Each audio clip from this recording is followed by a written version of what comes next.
Welcome to Dungeon Mastering is Easy. This is the show that shows that anyone can be a dungeon master. It's great to have you with us. My name's Vahid. I'm the host of the show, and today we've got Logan Laidlaw with us, back for the second round. How you doing, Logan? I'm doing great. Heck, I'm feeling on top of the world right now. Awesome. Logan is the producer of Nat19, which is a very popular Twitch and YouTube Dungeons & Dragons channel. He's also a very successful world builder. On Kickstarter, with a handful of projects, he has generated through backers hundreds of thousands of dollars with thousands of backers with amazing third-party content. So good to have you back with us, Logan. It's very good to be back, and I'm really excited for today's topic. Oh, me too. This is one of my personal favorite topics at the moment, which is why dungeons are good. And they are. But dungeons have kind of fallen out of favor. Yeah, they really have. Most pre-written adventures by official sources, wizards and whatnot, still try to include the occasional dungeon, and they're still usually pretty fun. But in games that are more narrative-based, they tend to fall out of favor. Like high-end streaming shows, I won't name any specific ones, they usually use set pieces as opposed to dungeons. And there's a lot of merit to that. You don't always need dungeons. But dungeons are falling out of the zeitgeist. People... And we'll get into why I think that is, unless we want to just start with that. Do it, bro. Start it. Hit it. The reasons I think dungeons are falling out of favor. And why I think that we need to protect them, that they're endangered, and we need to put a little fence up around them. Cute. The reason I think they're falling out of favor is that they require a lot of prep time compared to big set-piece encounters. It's a lot easier to be like, the encounter with the dragon on the twin crag peaks, than to be like, okay, I'm going to make my 2-story dungeon with traps and rooms and make my maps. It's a lot more on the GM to make dungeons these days. I think another reason is... They used to be like the beer and chips process of I get my 10-foot pole, I go in, I poke around with my stick. I assume that I'm touching everything before we do anything. The rogue had a very specific purpose in older editions, and that the rogue was like, I'm the guy that stops the spike wall. That's what I do. I can find them. The mechanics behind traps and such have been streamlined in such a way that they're more like skill checks for the party. They're like, oh, you didn't see it? Prepare to take 4d10 damage, as opposed to, you didn't see it? Death. You're dead. You're just dead. You're gone. Someone fell down a hole and they're not coming back. And also, I think that a lot of people want to do faction stuff. A lot of people want highly motivated antagonists and whatnot. And if you have a castle with a dark lord in it, you have to structure an entire castle, and you need to have like guards, and you need to imagine how they're moving around in it and how they're like doing their watches and who their minions are. I think it's just a lot of work that GMs don't necessarily feel like they get a lot out of these days. So I think that for those reasons, dungeons are slipping away. People would rather be like, I'm going to plan 4 or 5 rooms, and those are the rooms you go through. Like, we're going to pretend we're in a giant castle, but realistically, I have 4 maps. Yeah. It's and the whole and that's fine. The whole 5-room dungeon became a thing, right? Mm-hmm. Where you say, all right, you guys going into a dungeon, and there's a formula. The first one is the guard. The next is the skill test. Then there's the environment, blah, blah, blah, and finish, the sub-boss, and then there's the big battle. Like there's a whole thing around 5-room dungeons where you say you're going into a dungeon, but really you have 4 or 5 encounter maps lined up that you can just pull up on your VTT or whatever, but it's not the same. Yeah. It's not the same as having an expansive multi-floor map that as you explore it with your group, you're like, okay, guys, so today each square on the map is actually 15 feet because we need the space. And like just building this interconnected labyrinth of rooms that people explore. Yeah. Because that at my core, that's what I always want to do. Admittedly, I use set pieces a lot, but it's partially because I stream. And that's another thing I think. I think that streaming culture and streamed games don't lend themselves to constant dungeons very well because No. they slow down the narrative.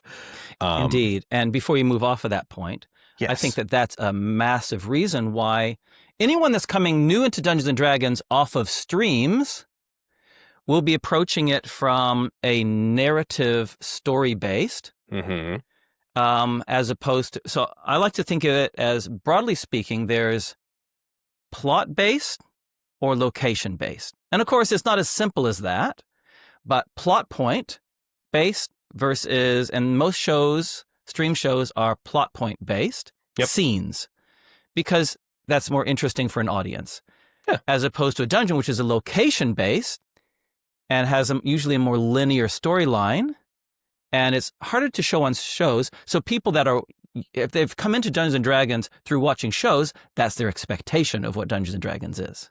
Yeah, so like I get it. I understand why, but I want to talk about why dungeons are fun and important and why they're still good to have. Where do you, I've talked a bunch. Where do you sit on that? Why do you think dungeons are important? Okay, like I think that dungeons have huge value especially for newer dungeon masters. If you are, as you've said, creating a dungeon takes time. It's fun, but it takes time. But as a dungeon master, if you can pick up a short adventure or a module which is dungeon-based, it's actually much easier to run. Yeah.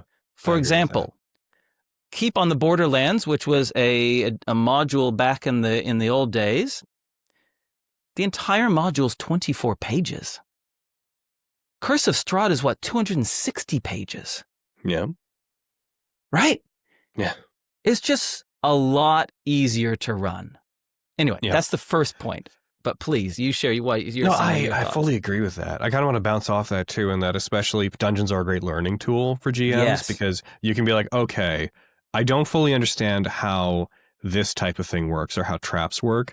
So being able to be like, this hallway, if they go into it, is going to be my chance to make sure I understand it, to run it. And then if it doesn't work, it's gone. And it's not the whole day, you know? I didn't have the whole day planned around this trap room. So it's a good chance to be like, each of these is going to be an experiment. And it also teaches structure because when you're making a map, usually you're like, each room should be its own isolated event.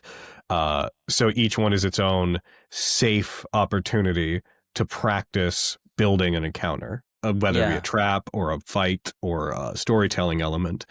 But also, you mentioned that the story in dungeons is linear. And I agree with that functionally, because when you're making a dungeon, you kind of have to consider like, okay, I have to tell the whole story in the beginning and the end and the middle. I have to assume they might miss everything.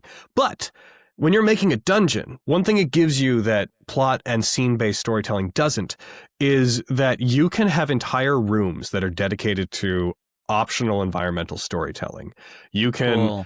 if you're in a dungeon where the big bad of the dungeon is a necromancer, I'm just going to pull from some stuff we're doing, a necromancer whose whole thing is that he lost his family and he is into necromancy because he wants to find a solution to eternal, unyielding life. So he's been doing experiments to not just make undead, but perfect undead that are replicas of real life. Then you can have your encounter with him. You can bump into him in your graveyard and you can be like, stop, you pervert life. I'm a paladin. Have at ye with my blade. Or with a dungeon, you can have him at the end, but you can have empty rooms where his family once lived with notes left by them. You could have a room that is like an operating table where there's like discarded corpses of failed attempts to create idealized undead. You can have his failed experiments or show a progression of these were the earlier ones that you encounter early on in the dungeon, but as you get deeper, you bump into ones that are more animate and more sapient. And like you can use environmental storytelling to build a journey from both that represents the place and the bad guy, so that when you get to him, you know them a bit more, because it's always more satisfying to beat up someone you know. That's a quote. It's true, though. That's one of the reasons why Curse of Strahd works so well, is because the entire journey around Barovia is learning about him. So when you finally get him, you're like, you're sad. And I know why. Die. Yeah. But I mean, there's a tangent there's a tangent there, a whole another episode around how to introduce BBEGs in a way that throughout a campaign but we're not going to deal with that. But this is a very interesting side point that you want the BBEG not to be saved exclusively for the end. They need to be interwoven. But anyway, Keep going. The Captives of Doligan is a new Dungeons & Dragons adventure for 5th edition. It's a race against time to save your friends from raiders before they're gone forever. It's a 4-session adventure for characters leveled 1 to 3 and is full of challenging combat, skill, and role-playing encounters, as well as opponents that no one in your group has ever seen before. It features tips and tricks for new dungeon masters to get right into the action and is available as both a physical and digital book. Head to Kickstarter now to get your copy of The Captives of Doligan. Especially in mid 2010s video games. I know this is going to seem like a wild tangent, that statement. Things like BioShock, I guess that's not 2010s, but things like BioShock and whatnot really rely upon audio diaries. Like there's lots of video games where you'll be exploring, you'll pick up an audio diary, you'll listen to it as you do stuff in the environment. That type of storytelling is not doable in TTRPGs, in scene-based stories, but in a dungeon, you can leave notes and books and short things around and you can plan for moments like whenever you know that whenever a party walks by a room, you can be like, as you guys go, whoever's in front or has the highest passive perception or whatever, you can be like, as you pass it, you hear muffled voices from the other side, 2 disparaged guards speaking, and you could have to describe one being like, I'm not sure what the boss is up to. He's been a bit erratic lately. Well, that is ever since he came back from the ruins, innit? Like, you can have those moments of brief, you overhear things. You hear other people talking. Yes. And those are... There's alternates to them in scene-based storytelling, but you can't find somebody's diary on the road. And also, when you structure like the 5-room dungeon where the players kind of know they're just going through the line, finding things like that feels like you've dropped it in front of them to force it on them. Whereas if they feel like they randomly happenstance their way into their hidden shrine in their dungeon, they feel like, I found a thing that might be useful that maybe we weren't supposed to find. Yeah. And that's a different experience. Yeah. Like, I'm rambling. Strahd's Castle is like one of my favorite dungeons. I think there's a reason Curse of Strahd is like the most successful Wizards campaign. His castle, if you get into it, has everything in its missable. Everything. All the stuff.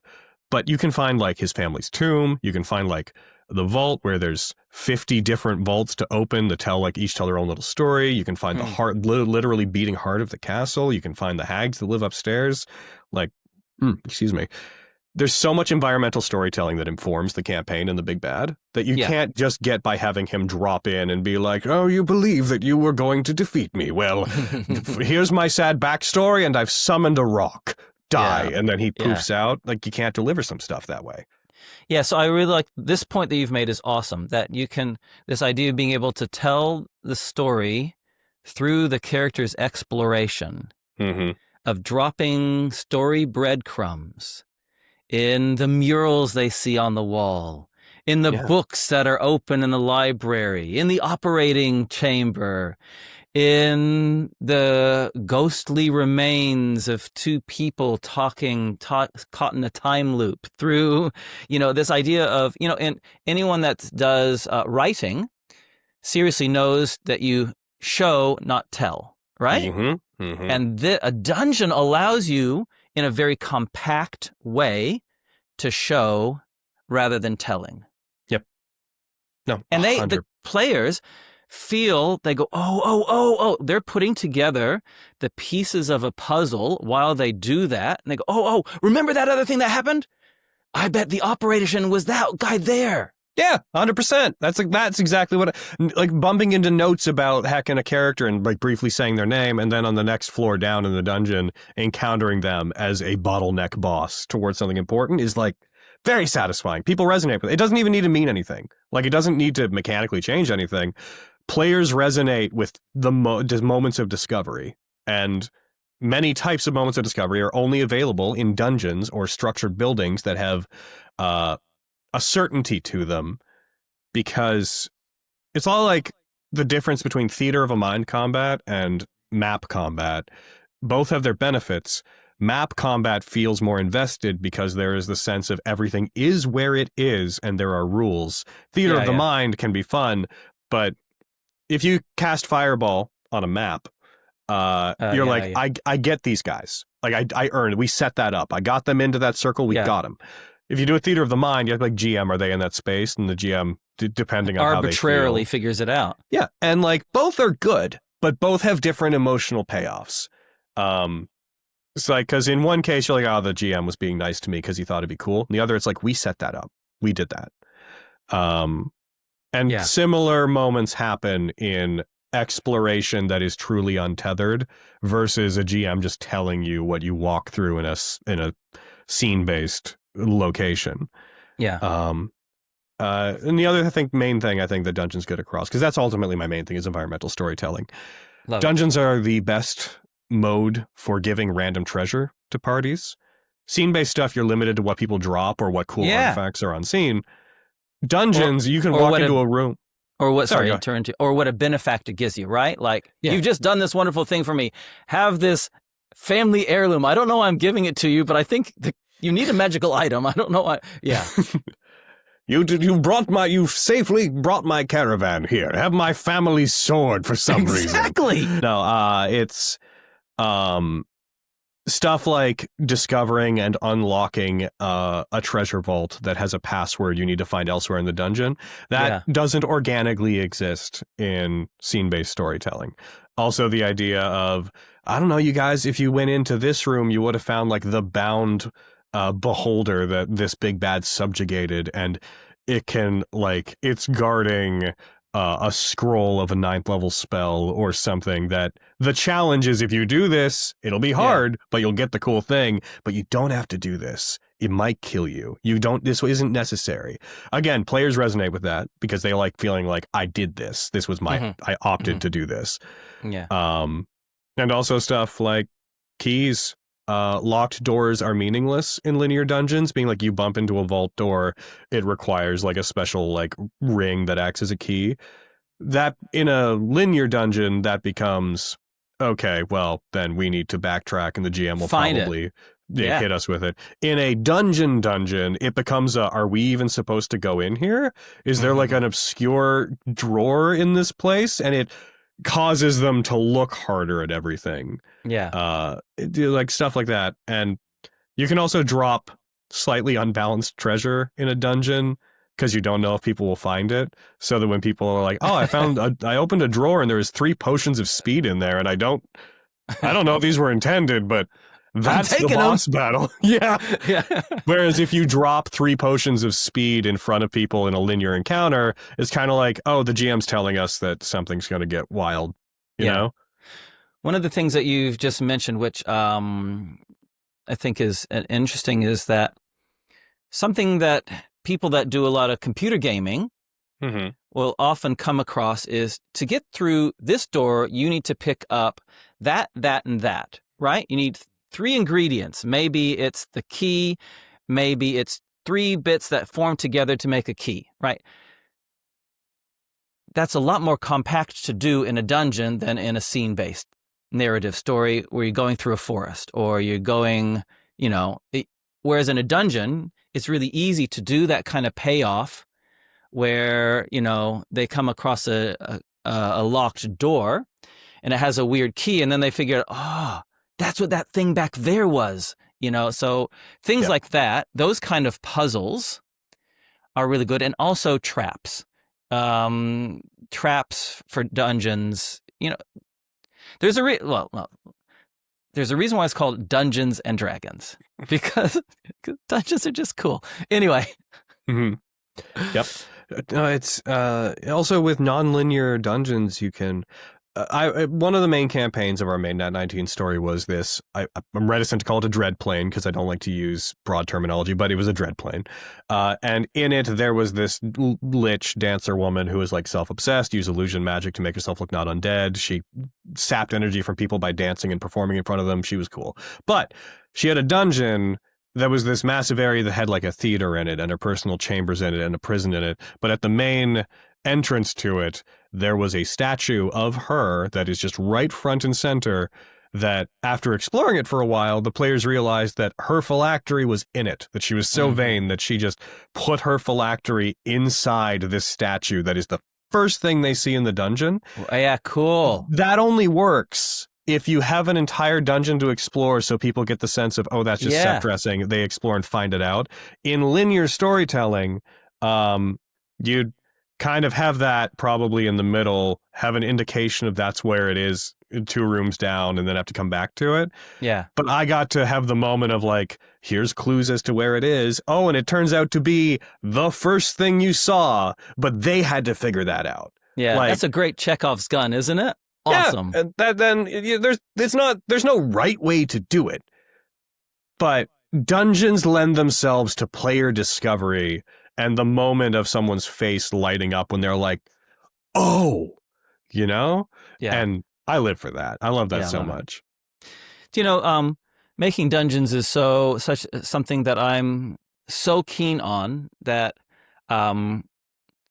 the Dice Legenz, our company, Dice Legenz, is actually starting to make some dungeon-based adventures, like 4 to 5 session dungeon adventures that will still have a fun story that has enough plot in it that characters will feel emotionally invested in it, because I just think that they're fun.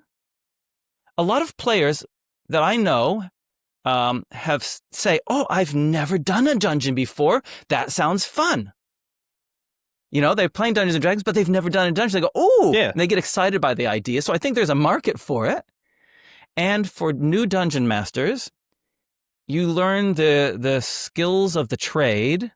One of those skills, like that rules, you know, how to do fights, interweaving simple narrative. And, you know, I think it's just the best way for dungeon masters to get started. Yep. It's such a, you said it earlier, but it bears repeating. It's such a safe way for people to learn to play D&D because you only need to think about one room at a time. And if something doesn't pop off, if you do a rule wrong or something in a moderately well-built dungeon, you will do it, get in there, maybe foible it, and then move on to whatever the next thing is and maybe get another chance. Whereas if that was one of your 3 big story beats, messing it up feels a whole lot worse and might future things. But the room where there's 4 hobgoblins hanging out that is kind of just a combat encounter that maybe guards a neat item but has no story relevance, that's time to mess up and learn. Yeah, love it. Useful. Hey, this has been really cool, Logan. I think the stuff that you shared about story through exploration and how that's, you know, in a compact area within a dungeon is so much easier to achieve, and you can do that in such an easier and more fulfilling way than in plot or I should say story beat narrative. I think that's really great, and all the other things that you mentioned about, sure, it might take more prep time to make them, but you know, there are other aspects that are easier to run.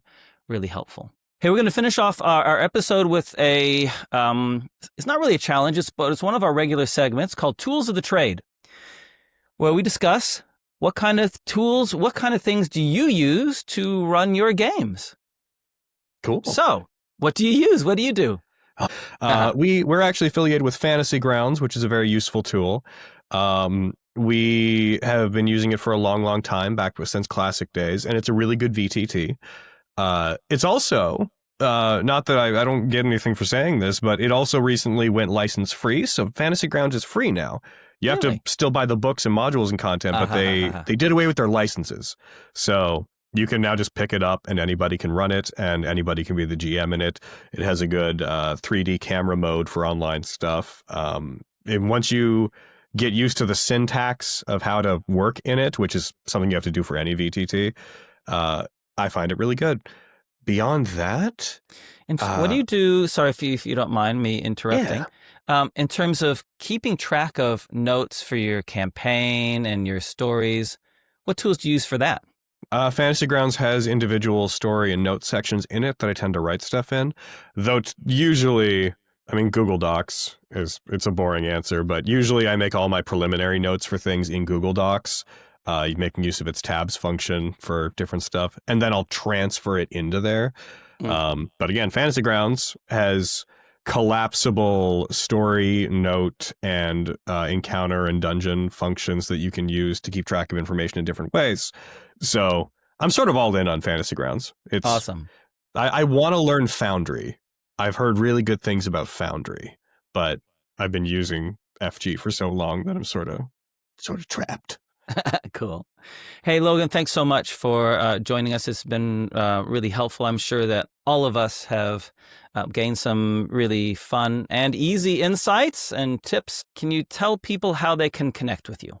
Okay, you can find me personally on Twitter/X under The Azure Crow, or just search Logan Laidlaw.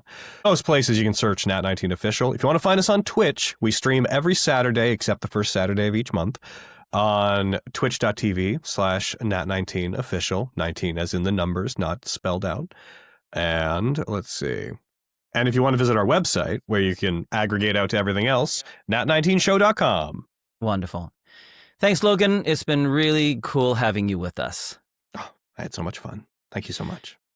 And if you want to support Dungeon Mastering is Easy or the Dice Legenz channel in general, head over to our Patreon page. It's easy, patreon.com/Dice Legenz. You can follow for free. It doesn't cost you a penny. There are also a handful of simple tiers of ways that you can support our channel financially to help the lights stay on and keep things moving. And to our patrons that are already on there, thanks for all the support you've given us over the years. All right, guys, we'll catch you next time. And remember, Dungeon Mastering is easy. Pick up some dice, get a group together, and have some fun. See ya!